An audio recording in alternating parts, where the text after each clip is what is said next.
Hey guys, Horatio here with another Kamen Rider review. This one is Kamen Rider Ichigo from the movie Kamen Rider the First. This is a re-release of the very first Figuarts. Whoop! So let's take a look at the box. Got our suggested poses on the back. Put him on the front. And something that I find kind of funny, since we bought this at a collectible import shop in Japantown rather than online, there is an English warning label with some things that are kind of no-brainers, like that may contain small parts and may be harmful if swallowed. We haven't tested it, but it might be.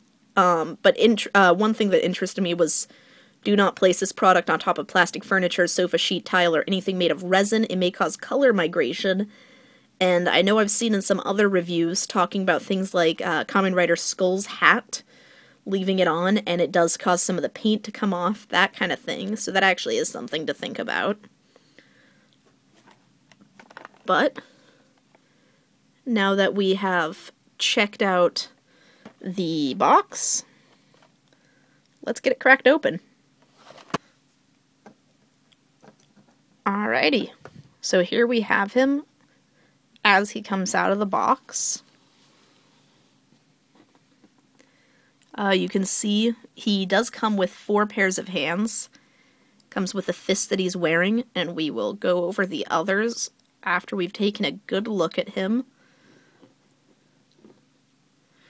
Turn him around so you can see all the details. As I mentioned, he is a re-release of the first Figuarts. He's the same mold with just a few very small differences. So with that in mind, it's important to note that he is kind of a primitive Figuarts, as it were. We'll bring him up and check out his face. You can see that he's got the compound eyes. His antennae are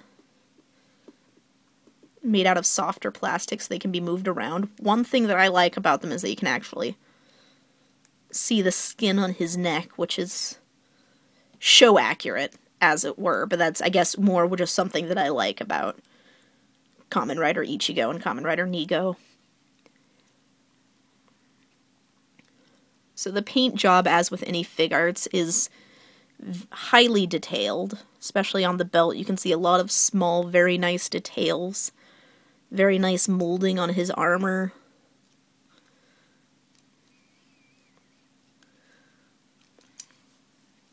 Go over the joints. Got his neck joint, shoulder joint. It's everything you expect Figuarts to be able to do. Elbow joint. There's his wrist. There's his ab crunch. Hips. Double jointed knees, and then the feet are die cast. Move those around. So before I go over all of the accessories he came with, one shame about this guy is how gappy he gets, especially in the ab.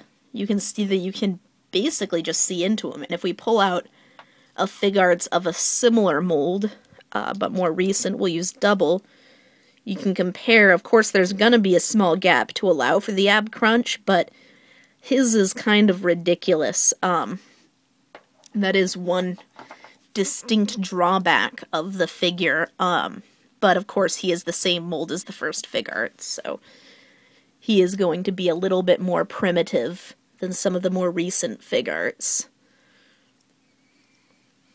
But he is very nice. Stand him up. So let's go over some of his accessories. As I mentioned, he comes with 4 pairs of hands. Fists that he's wearing comes with grasping hands. His flat hands.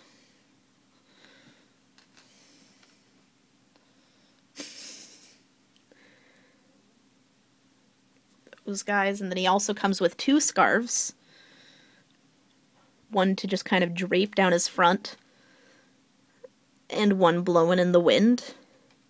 So, in order to get the scarves on, you do actually have to remove his head. So as you can see with the head off, it's not a ball joint. It is a peg, and once you've got the head off,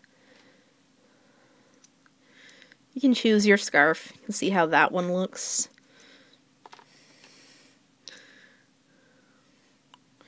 Or the waving one. And then the head just pops right back on. So I'm going to get this guy posed up and show you how we usually have him posed around the house. So there we've got a nice rider kick. If you have any of the Tamashii Nation stands, you can definitely keep him posed like that. We have him posed together on a Stage Act 2 stand with Kamen Rider Nigo, both doing rider kicks, which is always kind of a cool display. So, this is Horatio signing out, and I'll see you guys at the next review.